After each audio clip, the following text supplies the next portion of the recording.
Okay, greetings, everybody. We may have at least a couple more people joining us who registered, but then we all know that problems come up too. So as this is Joan speaking, the check-in, as you can see, oh, you can fit the whole agenda on the screen. That's great. The check-in, if we could please just keep it to your name, your branch if you're in one, and one sentence about a personal or a family friend and or a family friend experience of incarceration and or work that you're doing now. And I know it's hard to get that all in one sentence, but we can talk later during the discussion time about more aspects to it. That's what I'll need to do too. So I will set an example and say that my name's Joan Goddard. I'm a member of the San Jose, California branch of Wealth. And my personal experience is that my husband was in prison for third of a 5-year sentence for 20 months of a 5-year sentence. And when we had a child, and that I also had a friend in this California state prison whom I visited, a man who was there for drug use, not use, but involvement. That was not one sentence, so I didn't set a good example. Thank you. Okay, and I had gotten the participants list up, but then when we switched over, it went away. So now I'm putting it back up. And the next person I have on my list for the participants list is George. And then we can call on other people if you see the list, or I can do that. Alrighty. Hi there, y'all. George Friday. I'm in the Southern Piedmont branch. And well, there are family, friends experience with incarceration, and in my work, incarceration and anti-death penalty work in North Carolina, more when I was in college than now. And, you know, I'm a Black woman in America. What do you mean? You know, of course, there's experience. Pass.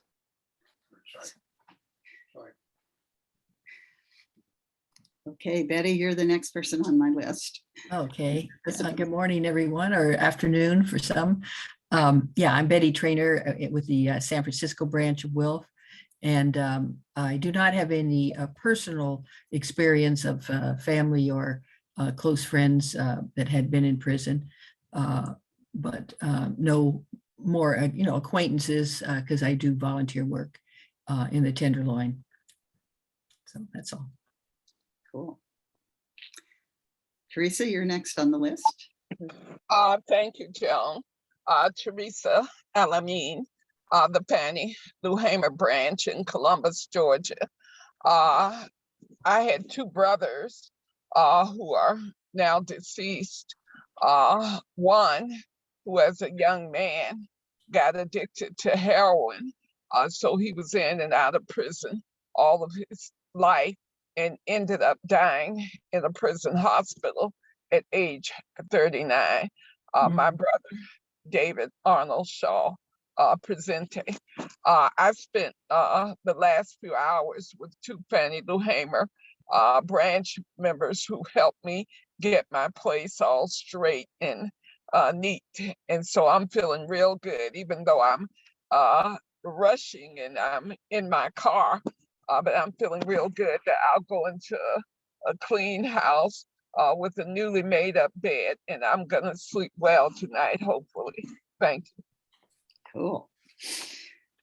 Okay, and Ashley is in class and making a presentation, and probably right now. She wrote in the chat that she has been incarcerated and has friends and family and friends who have been as well, and has seen situations ranging from actual crime to systemic targeting of people as far as prison and police, presumably. And that brings us, so we're all hugging each other as we go along here. That brings us to Liz Evans. Hi, I'm a member of the North Carolina Triangle Branch. Have worked with folks when they were doing the Durham Hotel, when people were being released, but not yet because of COVID. Got to know several folks and learned a lot more about what life is like, which was a real eye-opener for me. Also have a member of our congregation whose son has been incarcerated for a number of years. And I've known him since he was a baby. So he's very near and dear to my heart. And again, it's another way of learning how challenging our system is. Mhm. Thank you. Right. Yep. Okay, Diane, you're the next one I see on the list. I'm not. Yeah. Okay, so I'm Diane Blay with the Jane Addams branch, and I have a couple of acquaintances that have experienced prison. But basically, I've listened to Chris Hedges for years, and he has talked at length about his experiences, and also he talks about, and then solitary confinement is such a huge issue, and there are so many issues about it. That it's just very concerning. And the fact that it's separation of families. So that's why I want to be on this subcommittee. Thank you. Philip, are you able to talk now? If you are, say yes. Otherwise, we'll go on to Samantha and come back to you. You can. Good. You gotta give me a chance to say yes. Okay. I am Philip Cole of the San Francisco branch, and I have, as a young man, toured San Quentin prison twice. So I've been behind the walls and seen it up close. I've been to Soledad prison, and also I worked with a vendor who was the first private company to use prison labor in California in the 100 years, which was a really bad idea. Thank you. Thank you.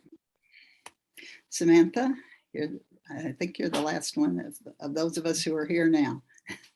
Okay, so I'm Samantha Turner from the Southern Piedmont branch in North Carolina, and my personal experience has been spending a few privileged hours in a jail cell to be let out with a slap on the wrist a couple of times, but more personally, my father was a police officer in Jamaica, Queens in the 70s and 80s, New York. This was a time when there was shootings all the time. Black people were targeted and abused by the police officers. My father was a Jewish police officer in New York City. At the time, most of the cops were WASPs or, Irish Catholic, or they had their own clique. And my father wound up, his friends were the Hispanic cops and the Black policemen. Anyway, what they saw, they couldn't speak of because they were targeted as cops. There was no speaking out against another cop. My father came home from work every day. He couldn't say hello to us. He would walk up the stairs and close the door. Okay, this job killed my father. He died shortly after he retired from cancer. He was traumatized by what he saw and what he had to witness, and what he couldn't speak of. And that is my experience my personal experience with the law. I'm out. Thank you, everybody, for sharing. That was even more powerful than we could have imagined that it would be. Thank you. Okay, I don't think we've had anybody else join us, and now it is somewhat after the hour, so I think we may be the group that's going to be here together today. A couple other people had registered, but we all know things happen. So I did get information from Margot Schulter, who's not able to be with us, about the death penalty situation in California. And I wanted to start with that because it's relatively short information and is, and she, and is a lot, it's complicated, but not as complicated as all the rest of the information that I found, and some of which I would like to share with you all. So right now in California, there is a moratorium on executions of people who are in prison for with the death penalty sentence. That moratorium only lasts through Governor Newsom's term. He's running for re-election and so would presumably be extending that.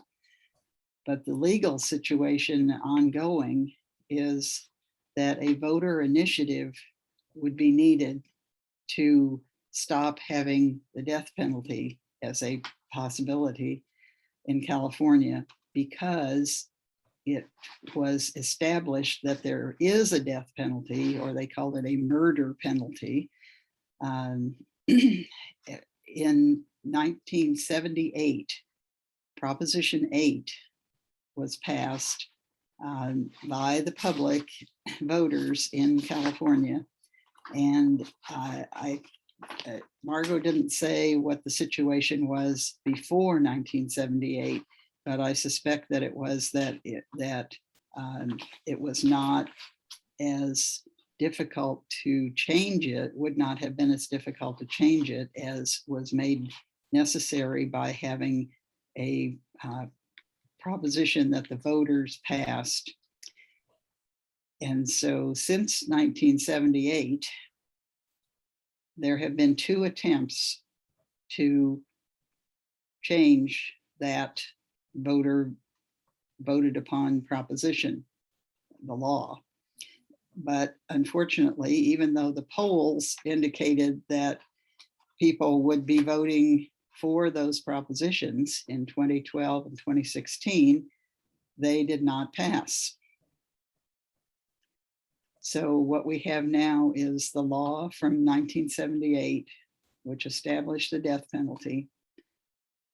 And what can be done, and I don't remember whether other governors have also officially announced moratoriums, but right now that's the only way that people who are on death row can realize that they are not going to be put to death in the immediate future.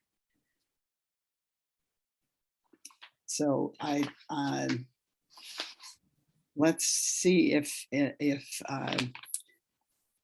either Philip or Betty or anybody else has California information about the death penalty, because we're supposed to focus on California today.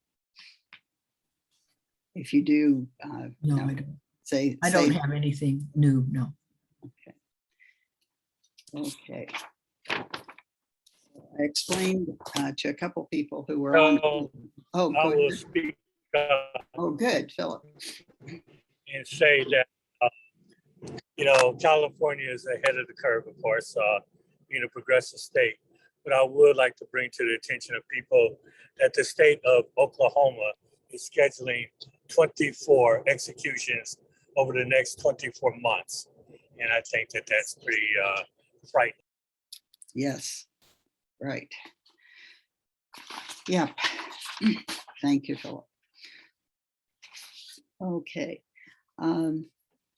I want to confess that I did not focus enough on the fact that some of us from California were supposed to do the presentation today. And so I've been doing research with the help of Google Teresa actually sent me a Google link, and it was exactly what I was going to do, mass incarceration, California. And there was quite a bit of information, some of which I have printed.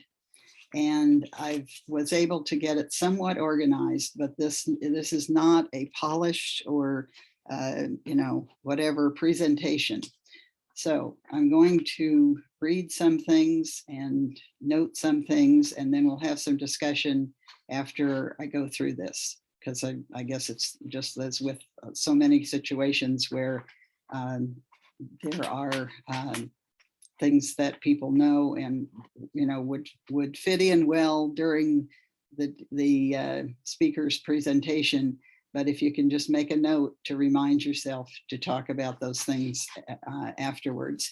We are keeping this within an hour, so that's the other element. And you can see the agenda on the screen, so that we will save time after discussion of the information about California. We'll save time for some updates from people and announcements and so on before the hour.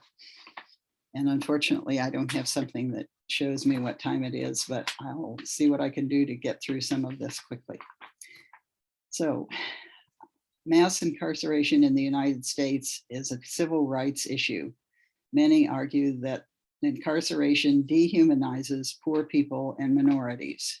Many argue that, of course, damaging already marginalized communities, and that it does not increase public safety. High recidivism rates show that incarceration is ineffective and harmful to offenders, their families, the victims, and law enforcement. And law enforcement of an offender does time. If an offender does time without proper counseling and assimilation back into their community, it is, again, ineffective and harmful. Many prisoners, of course, have difficulty reestablishing relationships, finding jobs, and staying away from criminal activity after being released. The next thing I wanted to do is to share not a huge amount about the statistics, but I did find a listing of by state with the imprisonment rate per 1,000 population. That's the way a lot of these statistics are. They're not the absolute statistics, although that's included in the list, but the important way of looking at it is within a state's population, what is the imprisonment rate per 100,000 people who live in the state. And in that list, California is at this point down fairly low and has 309 or approximately 300 prisoners. And I believe that includes, it's a little confusing always with the statistics because they don't always make it clear, but I believe that includes jail populations as well as the state prisons and various other types of incarceration for that would be considered prisoners. There were, at the end of 2021, there were 95,000 prisoners in California. And that's not exactly the middle of the spread for the United States. For different states, it's about a third of the way up from the fewest population. There's a relatively concise piece of body of information that was one of the things in the materials I found that has 5 facts. That's the title of it, 5 facts, and it's from August of 2020. So it's relatively new compared with some of the information. The 5 facts are: number 1, criminal justice reform is working in California. Advancing reform efforts is critical for Black and Latinx Californians and their families.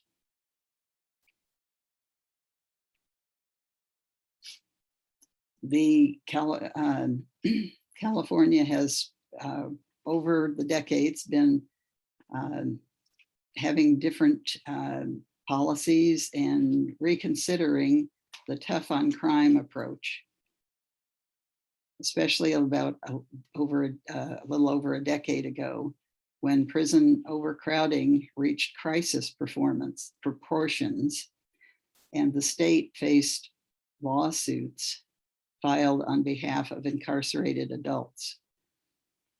And a federal court in 2009 ordered California to reduce overcrowding, not to, just 100% of the prison system's capacity, but 137.5% of the capacity.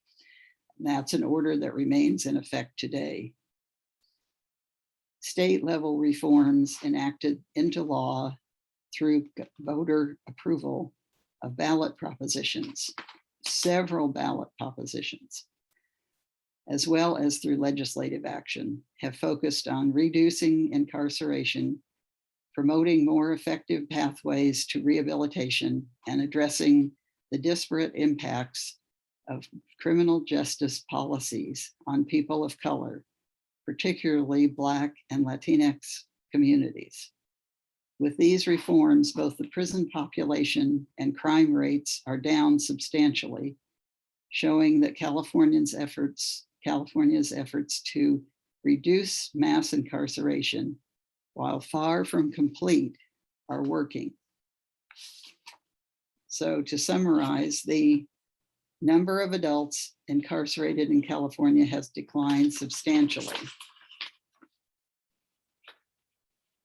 And I gave you the one statistic, but the one thing that should be mentioned is that because during the 2+ years of COVID, but especially just a little less than 2 years ago, numerous people were released, especially if they were close to the end of their prison term, and also if they were older adults.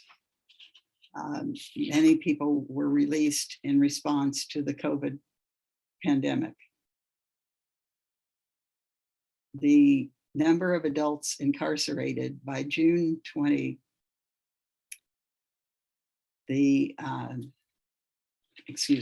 by 2020 had dropped by more than 1/3 to 113,400. So one of the things that happened in the process of declining incarceration, California was able to end the use of out-of-state prisons and has the opportunity to begin closing state-owned prisons. So that whole concept of sending prisoners out of state is something that other states may not have experienced. And California has been able to pull back from that. Hopefully that will continue not to be the case, that people are sent out of state, so families have even more trouble visiting, and so on and so on. So the third thing that this report offers is that California's incarceration rate for adults has fallen to a level that was last seen in the very early 1990s. And this is a rate, so many per 100,000 population. So it takes into account the changes in the population in the state. It had been rising through the late 1990s and even into 2010, but then started dropping and now is significantly back to the point where it was in June of 1989 in terms of the number, around 300, just over 300 per 100 population in the state. And in terms of crime itself, this report notes that California's property and violent crime rates remain at historic lows. So that is also good, of course. And that's been dropping since 1980. It's been dropping gradually, and violent crime rate has not varied extremely, but it was at a high around 1990 and has dropped to less than half of that rate by 2020.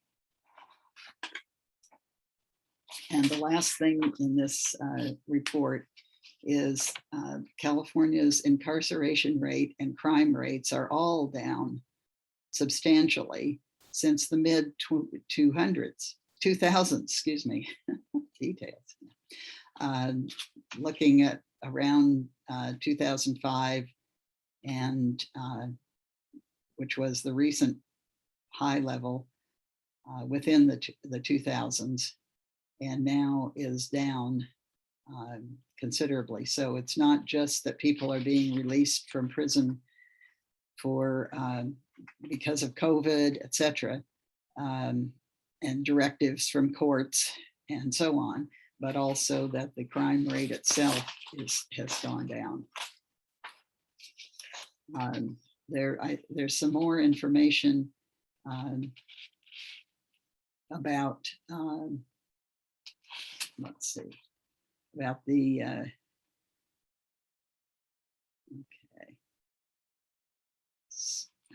Again, as I said, as I told a couple of people, I didn't have a chance to go over this information this morning like I intended to. It was the last thing I did last night after working on it yesterday and so on, but unfortunately the time got away from me this morning. And now my phone is making funny noises.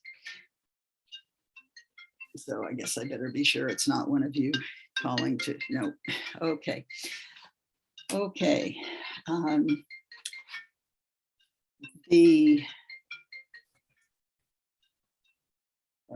There's been, there has not been any increase in violent crimes against people. There's been some effect, some decrease in crimes on as far as auto theft and mixed reports on larceny, stealing, yeah, and far fewer state prisoners. As far as recidivism and reconviction, that's another obviously major aspect of prison situations. There's been some decline, but not as much outcome from efforts that have been made as they would like to see, of course, as we would like to see. There's been a good deal of research and about what happens when people leave prison in terms of whether they are able to deal with this, with the situation and the challenges and avoid getting back into prison. There have been a variety of reforms, but the progress has been somewhat dramatic at one point, at least over a few years, in terms of African-American prisoners in state prisons because of the laws changing for as far as drug involved crimes and situations, and the fact that now instead of so much felony prosecution and sentencing. It's now the many of the things that are considered crimes are misdemeanors, and therefore people are in county jails instead of long-term state sentences. If anyone could tell me about the time, that would be helpful, because I have just a little bit more here, but some of it may be somewhat repetitious. It's 11:35 right now, San Okay. Francisco time. Okay, so let me very quickly think about and look at these things and see whether there's anything that has not come up already. Oh, the 3 strikes situation in California is something that's not necessarily the same in many other states. There's again a voter, I believe a voter passed law, which would have to be changed, that with 3 strikes, the 3rd time that someone is convicted, and to a certain extent, it is varied according to the seriousness of the crime, the offense, whatever. And so theoretically it's 3 strikes and you're either in prison for the rest of your life, or sometimes it's done as a 25-year sentence, which basically, that would need to be changed. But sometimes I suppose it may be up to the district attorneys to a certain extent as to whether the thing that someone is charged with is considered to be a 3rd strike, depending on the situation with maybe the previous convictions, but also specifically the new charge. But that is something that is a major problem and in terms of people's lives, families' lives, and the prison situation. Okay.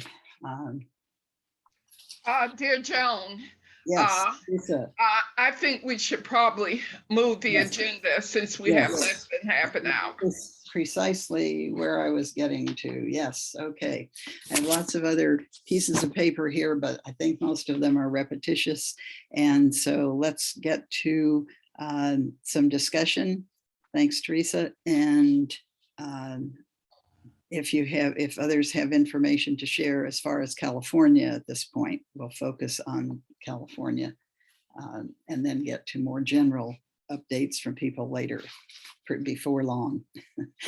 Teresa Stack, Teresa. Great, okay, unless somebody else has put their name in the chat, which I don't see. Teresa.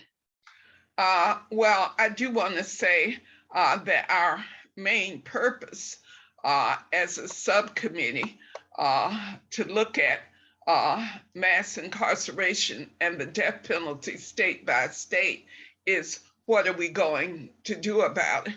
The situations in most states, the big states like California, Texas, which have the highest incarceration rates, those are the really big states with high incarceration rates. And of course, they both still have the death penalty.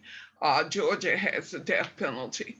But one of the things, Joan, that I found very helpful is the video I sent you where the professor associated with Berkeley talked about what happened in the 70s and what's happening now. And as we know, during the 80s, with crack cocaine versus powder cocaine, lots of incarceration of people of color. And California is certainly a state that incarcerates lots of people of color.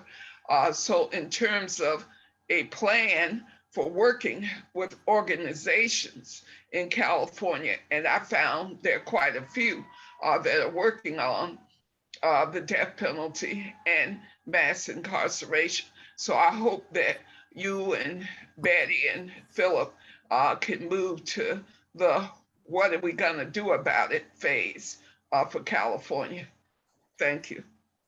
Thank you. And one of the things that I have lots of notes on and would have shared more from is an article that summarizes that the information that was conveyed in that video, that which I did watch last night also, and saw that it was covered by one of the articles that showed up in the Google search. So that's, I think you emphasized a lot of the things that that maybe I didn't get to by not going to that article and my notes on it.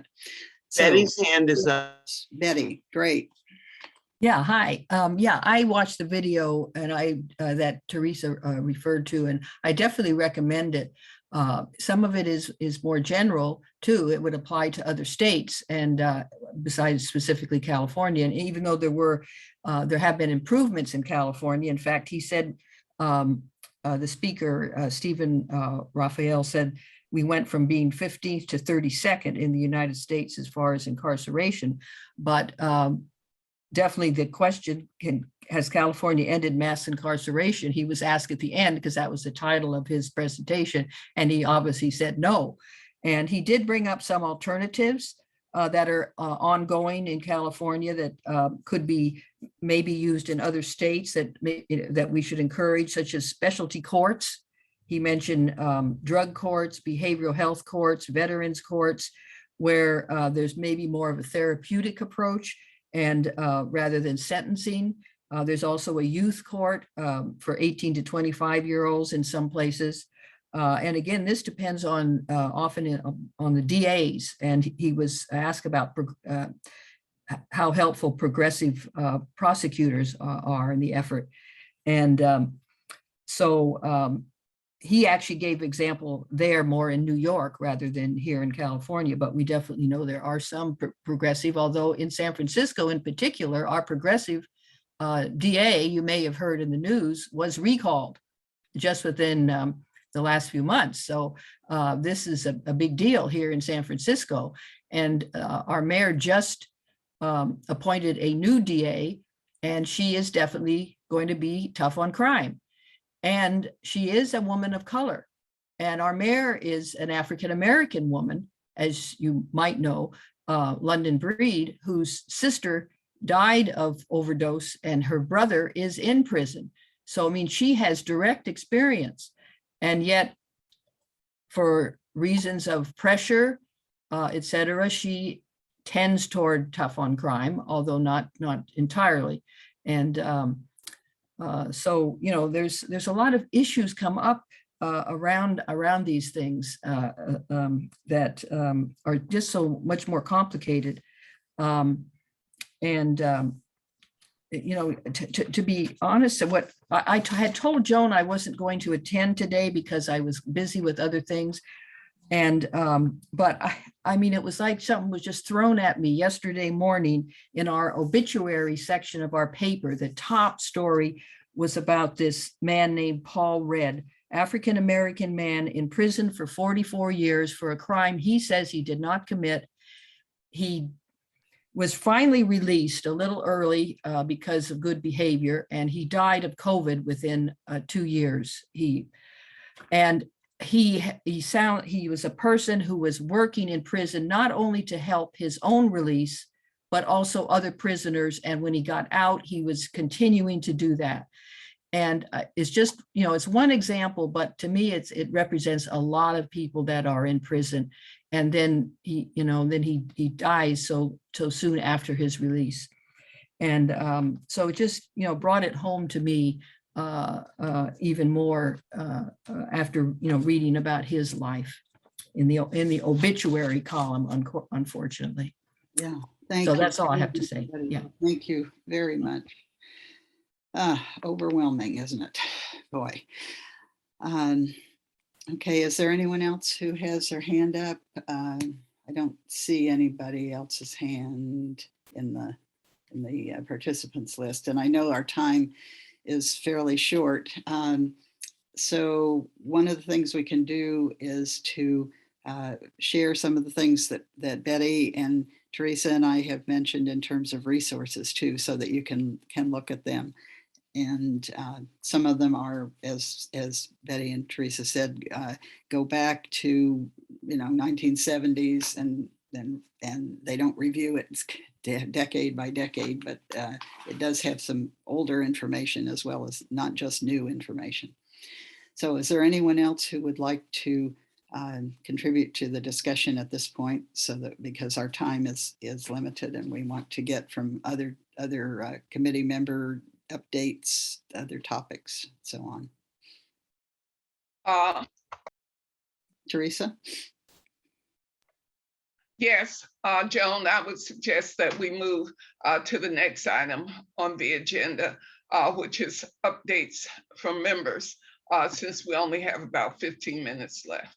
Okay, go. Do you have an update yourself? Oh, absolutely.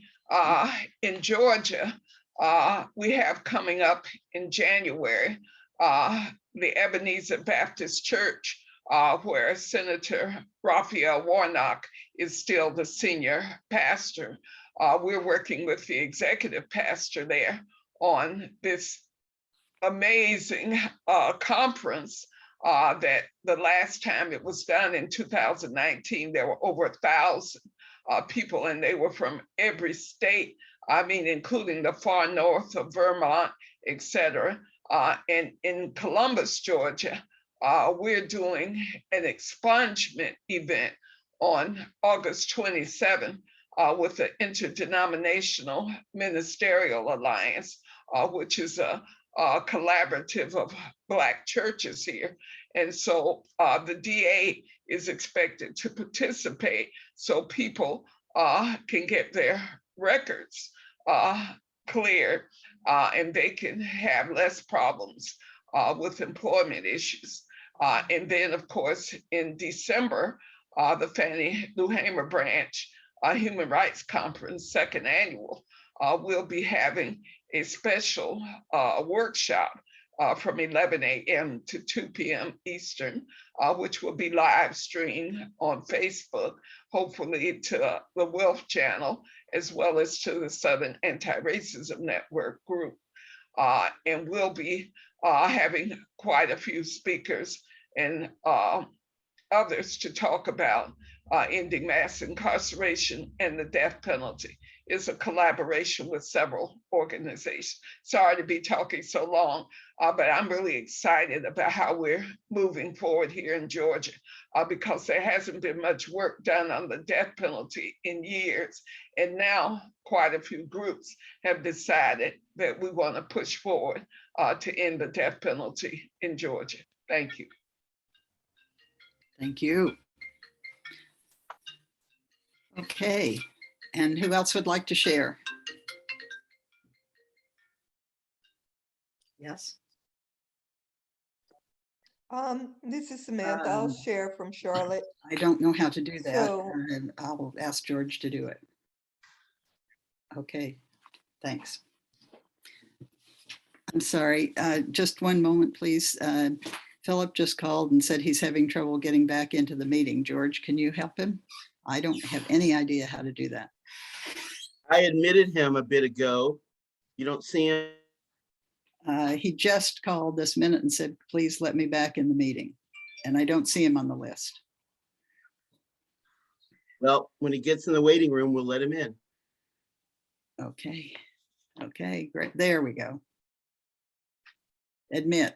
Okay, he's in the waiting room. It says admit, so I clicked on that. Sorry, and who, I was answering the phone because I knew it was Philip, and so I missed the person who wants to speak next. Please go ahead. Samantha. Great. Okay, so in Charlotte, we're supporting the person who spoke at this. I believe they spoke last time. Kenneth Robinson, the freedom fighting missionaries. He came to speak to you all last time. Yeah. He does abolition work, and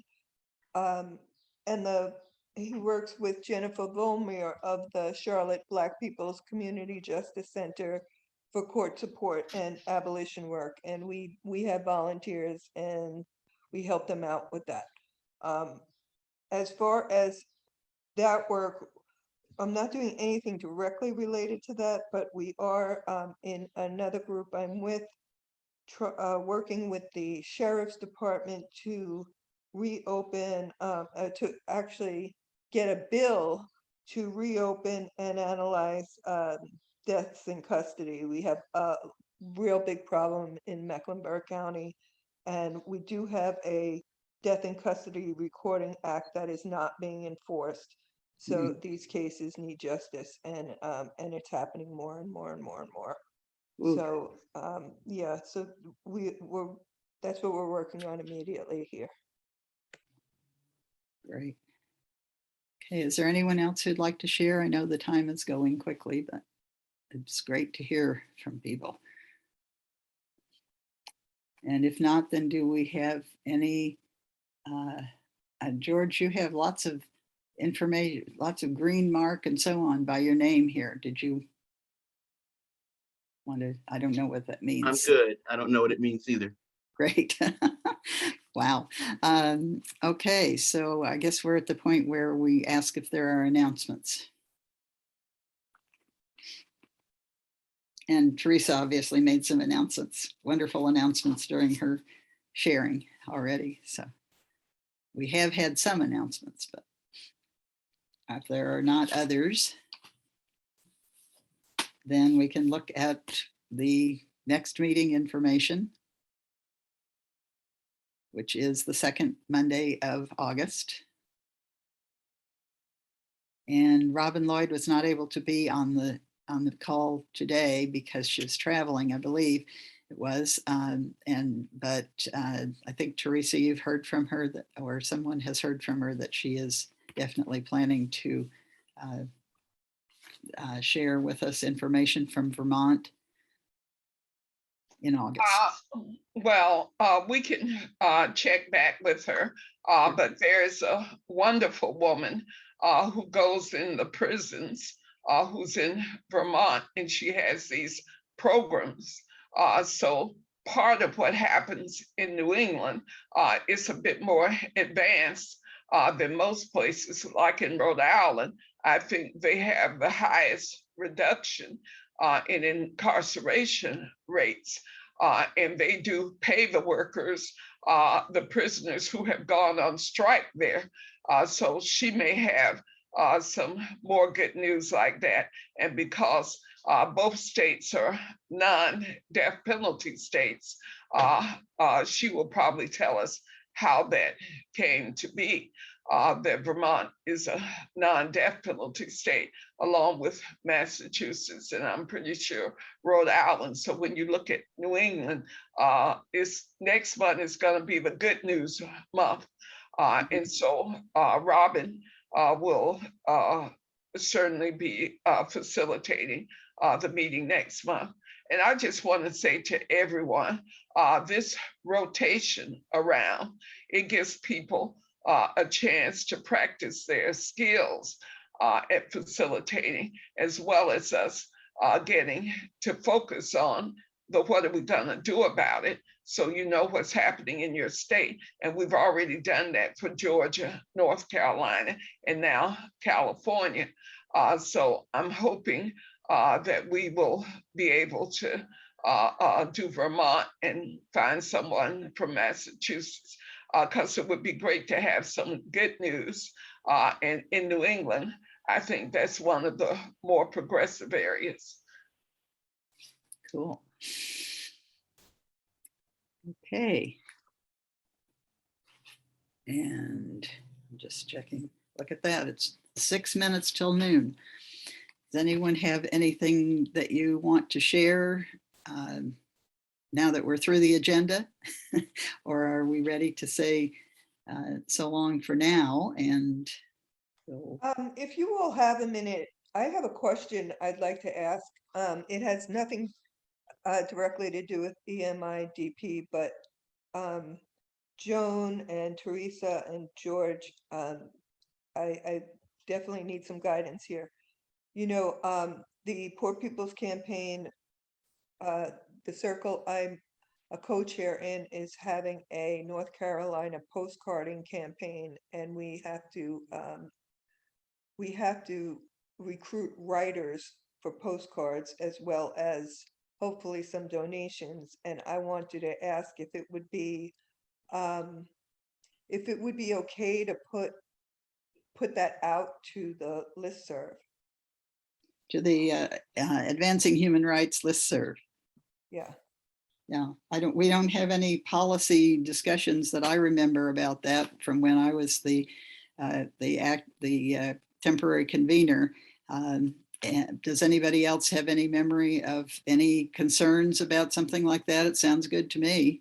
Well, I think it's greatly welcome, and you might want to consider posting to the discuss list, which is a very open list. I tend to be a frequent poster of information of that type, Samantha. So are you on the discuss list as well as the AHR list? I believe so. I've never posted on them. If you were on it, you probably would notice that you get quite a few messages, not overwhelming, but noticeable. I do get the messages. I Great. just haven't posted on them. So, And you're I on can it. just reply all and send the information out. Well, they have it set up so you can't reply directly to individuals. Any reply that you do is going to go to the discussion list. But could you say a little bit more about the purpose of the postcard campaign? So the postcards are to inform people where and when to vote, and give them help if they need transportation, basically. Because that's what we found in canvassing, that most people, the reason they're not getting there is because they can't. We do have services in North Carolina that are free services that will get people to the polls. Wow. So that information is right on the postcard, as well as dates, all the important information. We are targeting voters that did not participate in earlier elections, but have participated in the past. So well, Samantha, it sounds like a very North Carolina specific thing. it is. But on the one Wolf call this Thursday night, the focus is going to be on the voting rights solidarity. So if you can make it to that call, I think it would be very useful for people to hear about what you're doing, because there will be a kind of discussion about strategies and techniques around ending voter suppression.